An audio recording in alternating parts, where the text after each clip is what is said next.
আসলেই নতুন এইটা, মনের একটা শান্তি থাকে না। শোনেন একটা কথা বলি, চারটা বিয়ে যদি কেউ করে, চারটা বউ যদি খাইস্টা হয়, ও জীবনে সুখ খুঁজে পাবে না। ও যদি জীবনে বিয়ে একটাই করে, একটা চরিত্রবান হয় মা খাদিজার মতো, চারটার চাইতে হাজার গুণ সুখ খুঁজে পাবে।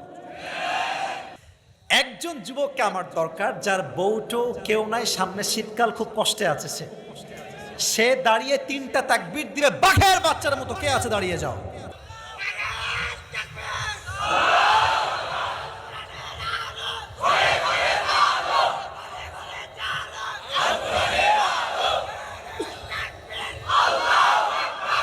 তেরি শাদি কনফার্ম, নাইমের বিয়ে কনফার্ম, বলেন সবাই আমিন। আল্লাহর একটা নেককার দিনদার বউ দিয়ে দিক, পড়া আমিন। সিঙ্গেলদের কষ্ট বাপরা আসলে বুঝতে চায় না।